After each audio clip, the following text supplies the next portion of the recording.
bon ni nya min fo ko laste ko wakati be uba min ne ka kuma wula kolo min bala mi hari be man kambe jamana kono juma temene nye kutuba min ke nya fo kono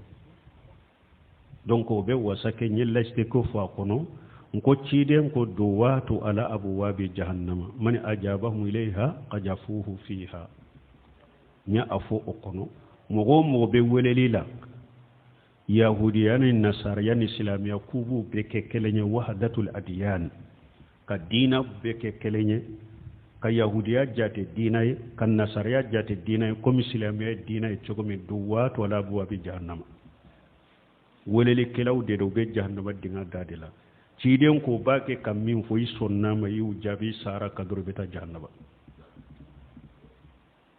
munum ba kawo ambalima kercewu ambalima nasaran bainuma yahuda duwat wala abwabi jahannama ni mugo min ba korodo na abi eddusukunna silama kabbo chogomi bonyani karama be silama e chogomi iddusukun kono na ya soro ibe silama kanu ibalima silama kanu iddusukun kono chogomi na ya soro ni e fana ko ambalima nasaraw na ya soro nasara kanu de bi dusukun kono komi silamiya kanu bi dusukun kono chogomi nasara ka bonyana karama de bi dusukun kono komi silaman ka bonyana karama bi dusukun kono chogomi ye kafiriye la tajidu qawm yu'minuna billahi wal yawmil akhir yuwadduna man hada Allah wa rasulahu ولو كانوا آباءهم أو أبناءهم أو إخوانهم أو أسيرتهم كتايا لبا على كويت موسي سورني مؤمنين دلو نابي مغو كانوا دسكون كنو ميني على سوسو كتيدن سوسو هر نو كيرو فاودي هر نو كيرو اوا بالمودي هر نو كيرا وباودي هر نو كيرا وككبلا مغو وتو كانوا دسكون كنو يا أيها الذين آمنوا لا تتخذوا عدو وعدوكم أولياء تلقون إليهم بالمودة alako mu'minu ni ala jugun aw yere jugun aw kana nunu mina ko ka bisi nyogo nabe kanu bila katuma nabu ka kanu yira ka yirila kabu kanu akanu ke ala de balile ke nununa ni mugo ye balima ya fo ini nunun ce kafiru ce am balima nasaraw am balima yahuda munan ne be kerce ya inda bila ni ta fe ka fon ka kuma wala parce que ala yere yu wele nasara de bunu seminu ko la yu wode minna wode wala cheikh salfo jani ko la yu wode minna wode de la nasaraw ni mo ko mbaliman nasaraw o ba mbalima yahudiyaw na ya sura kanu de bi dusukun kono ko muslima kanu bi dusukun kono chomo bi kafiriya yerede ki labo silamiya kono ala do ko innamal mu'minuna ikhwatu ala ko mu'minu de nyoko mbalima we balima ya tissilamani kafirije aw mo munu ninnin kuma suku bubolo do watu على أبواب جهنم من أجابه إليها قجفوه فيها ni mogo bin nin kuma sugufu mogo jenanayi atuguru kon nin kuma la isara kadru beta jannaba ni alama farika awa bo chogo kelene la mogo min be welele ke hurriyatul arai ko hada maden be horo de aka haklina na ka fenna beni ka famu tewa beni ka tabulo tewa beni ka haklina tewa mogo be ninde kay be wolele ke katama do wato ala bu bi jahannama ika horonya bi kan na folo min bi bolode har yere horonya da folenti bolode parce que ala ko ikake chogo mi ba ka chogo la ni ma ko chogo la bi min allah gara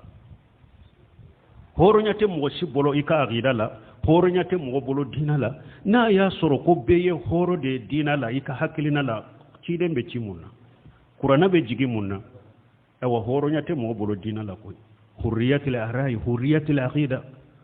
ikana mo ke komi ka jonsa ni mun dictatoriya e ko be ka ke chogo dewa beni ka famu tewa beni ka hakilina tewa duwato ala buwa bi jahannama hakilina te mo bolo de tarakitu fiikum shay'ain lan tadillu ma tamassaktum bihi kitaballahi wa sunnati kiden ko nyefem fura tawbolo ate fili abada ko fen fula to nabe minali keno ye alaka kitaboni ciden ka sunna banna mogo be ewa woleli ke kata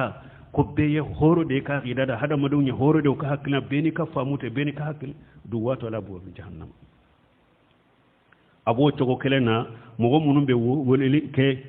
ila tahrirul mar'at ko ka muso ka horo nya duma musow ni cɛw ka ɲagambi baara yɔrɔw ni fan bɛɛ hijabu yɛrɛ tɛ wajibe hijabu yɛrɛ tɛ kuranna kɔnɔ arabu ka jogo de hijabu ye dɛ minnu ye sunnamɔgɔlu de ka laada hijabu ye dɛ dantɛmɛ wale minnu bɛ muso ka ɲɛ datugu de ka farikolo bɛ datugu ninnu ye dictatorial ni dantɛmɛ de don waatu ala abwabi jahannama walelikɛla dɔw bɛ jahannaba da de la u b'a kɛ ka min fɔ i sɔnna ma dɔrɔn i bɛ taa jahannaba kɔnɔ min bɛ weleli kɛ ka taa laïcité ma min bɛ weleli kɛ ka taa démocratie ma don waatu ala abwabi jahannama walelikɛlaw de bɛ jahannaba dingɛ da la u bɛ min fɔ i sɔnna ma dɔrɔn i sɔnna ma i tugura kɔrɔ i bɛ taa jahannaba kɔnɔ afa hukumul jahiliyati yabghuna wa man ahsanu min allahi hukman liqawmin yuqinun ala ko yala jahili kiru aw bo de ɲini k'a b'o sabati jamanaw kɔnɔ k'a b'o poser hadamadenw kan yala mɔgɔ juman ka kiiri ka wusa ala ta ye mɔgɔ si tɛ n'a ka hakilina n'a ka kiiri ka wusa ala ta ye mais ala ko bɛ mɔgɔ juman liqawmin yuqinuna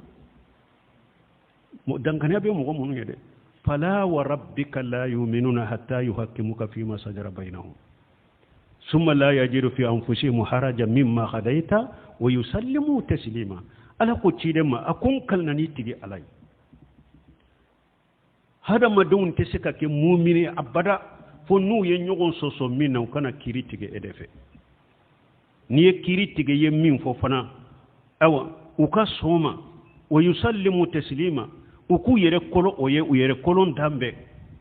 awa u kana dimi sɔrɔ dusukun fala wa rabbika hatta yuhakkimuka fima shajara bainahum fɔlɔ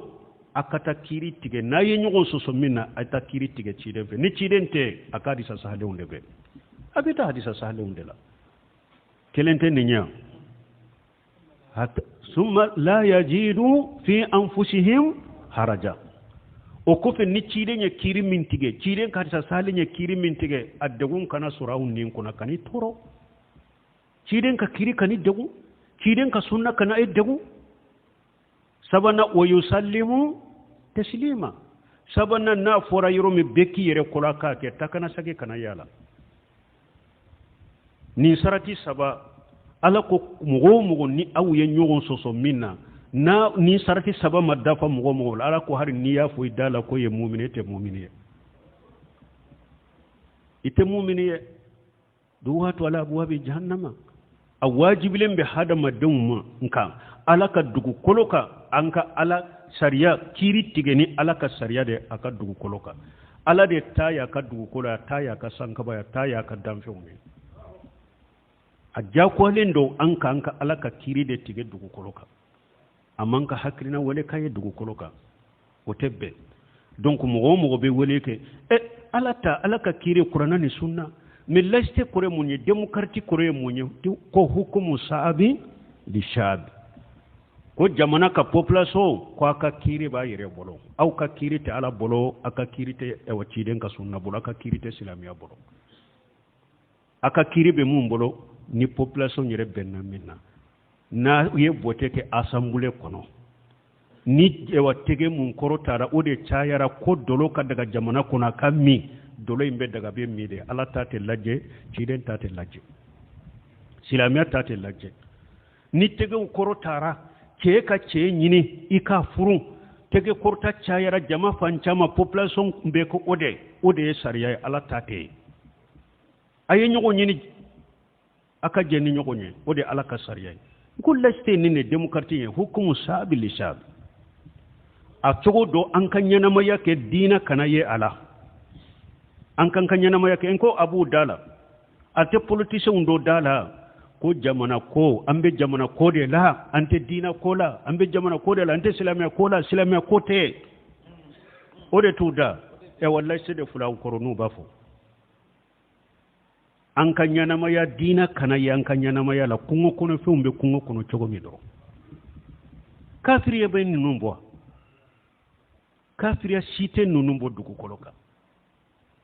ni silamiya ka bo an ka kola an be jamana ko de la silamiya ka bo an ka kola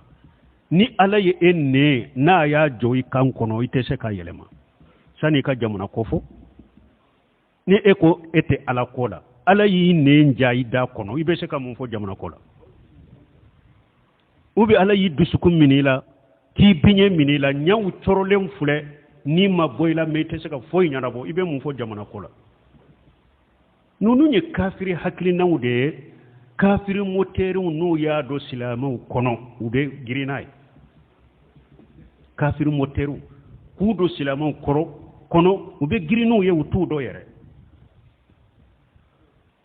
donc aya yere korosi jamana kono ni mogo ko silama nyumande silama nyuman ka mogo wole kata qur'ana kiri de ma ki silama nyuman be ka mogo wole kata ciden ka sunna ka kiri silama sara ka kiri de ma mi silama nyuman te mogo wole kata lasini demokrati ma politique e wa nasara kalambaga do ya fo neto o ko sugu domine lan to do ako murtane fula ko lasete yo ako tuma mi laste ni ira la murtane la ko aye tuya do fa ko murtane yo de futa lastete ako maroko fule yahudiya ube nasara be ako yahudiya min be maroka nyogo ni faraje jamana uta nyogo nate jamana sila lastete yo ulu ye fanga do ka silamiya maradela misra fule lastete yo fanga be silamiya maradela yahudiya ni nasara te ya ube yo ambe minfo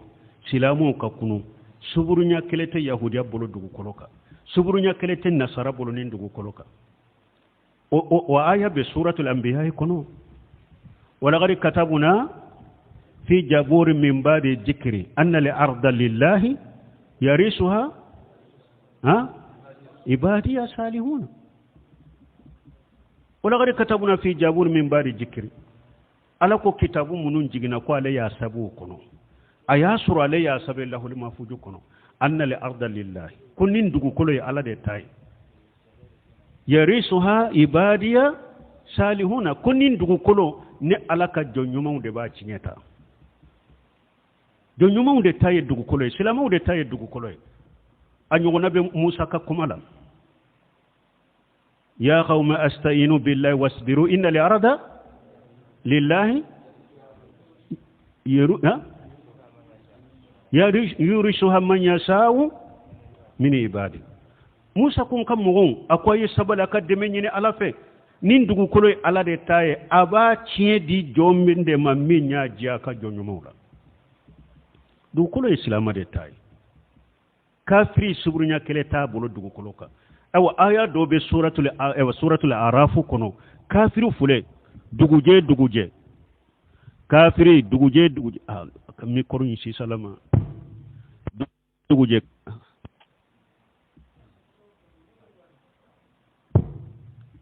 Sheikh Muhammad ibn Salih Al-Uthaymeen rahimahullah ya do be suratul araf kono ko ni dugujera kafiri be soli ka logoma min jiga kono kafiri be soli ka jimi ka dafa jimi na ka jiga kono lagara alaba korosa no fede atate aya intado be suratul araf kono khalisata qur'ana durusi ba ngana tewa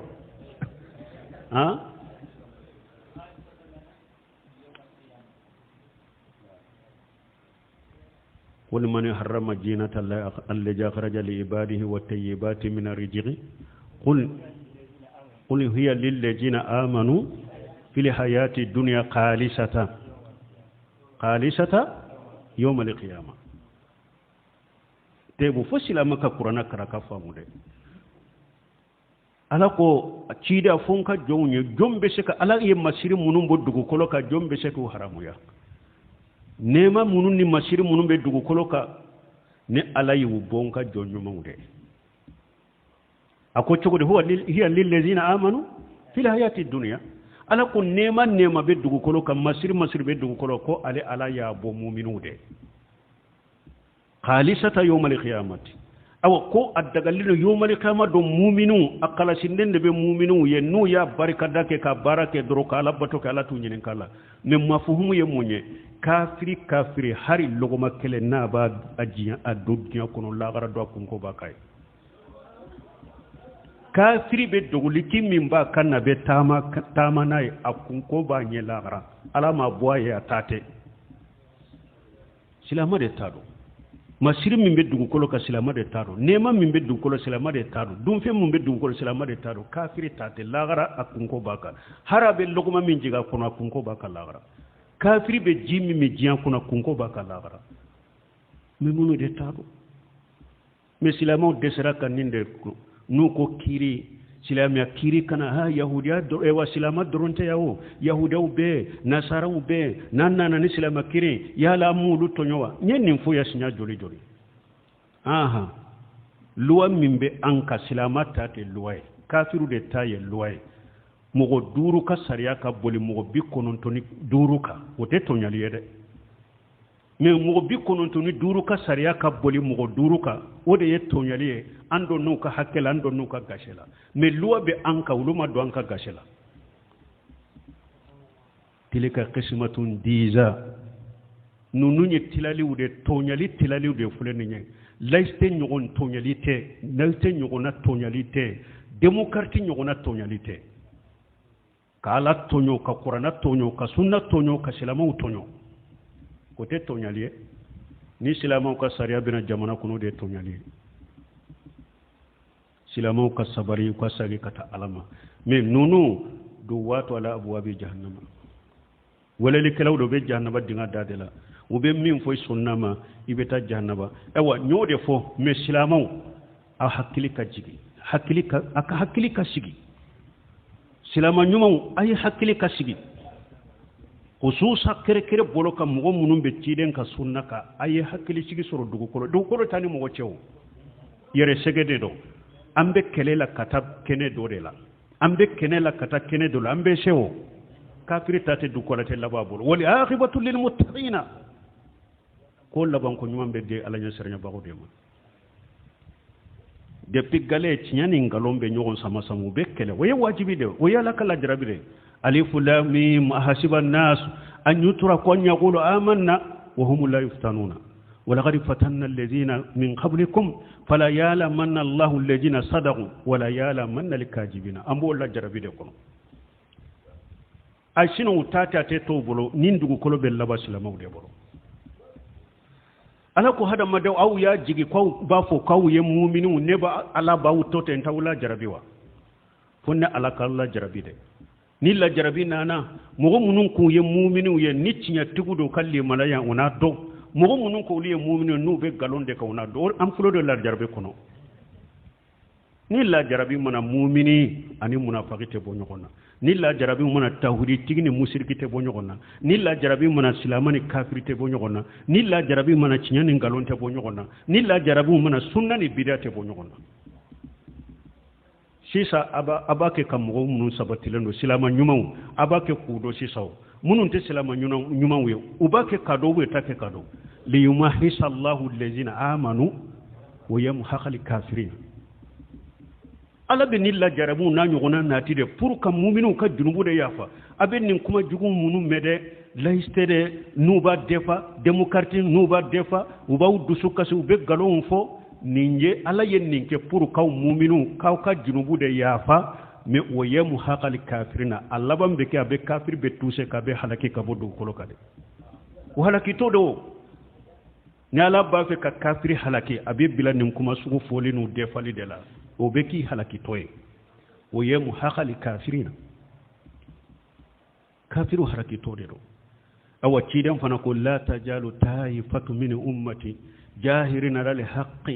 لا يضر من خجلهم ولا من خالفهم حتى يأتي أمر الله وهم على ذلك ni sunna ay fo jiyan laba tiden ko jama kulu te wulinne kam manton wula wo be cinyaka ala bu deme ka cinyen ka fana ni mugo mu nyu demeli toy togo togo ye o te foy toruma ni mugo yu soso ku kele togo togo o te foy toruma wo bu ka cinyaka ala bu deme fana fo ala yere ka jiyan wuli wakati kana sunna ni islamiya nyumante bo dugu koloka sunna te bo dugu koloka jiyan be wuli kan ni sunna to dugu koloka de ka ni islamiya to du mugo be ni islamiya kelela edebe saka islamiya to jiyan kono mugo be ciden ka sunna kelelila edebe sa ka sunna to jiyan kono mugo be ala ka sariya kelelila edebe sa ka sariya to jiyan kono ayaw be hadisaw be nin dugu kolo islamiya de ya maraka koro dugu kolo imbe laba islamiya de bolo dugu kolo imbe laba islamiya de bolo cide nye ewa ceedo fo ako atogona le ka togo ye kelenye afa togona le ka togo ye kelenye ako obena dinya laba abe dugu kolo be fatile nyala wakati bena cide nye hadisa sale nati yahudani nasara ewa silamau ni yahudiya ube keleke silamau be yahudiya faga ubu faga yahudiya ube ta dogo yiriu kefo ube ta dogo kabakuru kofe kulu de ba fo silaman na yahudiya fulen kofe na faga ibe ta dogolen sore ba faga iri ba fo silama yahudiya dogolen fulen kofe ya na faga ibe ta faga ciden ko fo iri kele ba fo mal qarqadi wayi yahudiya ka yiriye ni yahudiya dogora o kofe o doron den te kuma sino ni ya laban bena kele bena et puis ni bombu munun fulen ni miki munun ni be bena jaw kele tumbe ke bamuru ni tamaye to me kele be labaka ko de o hadisa sahlembe nin kele minay ala bena bejo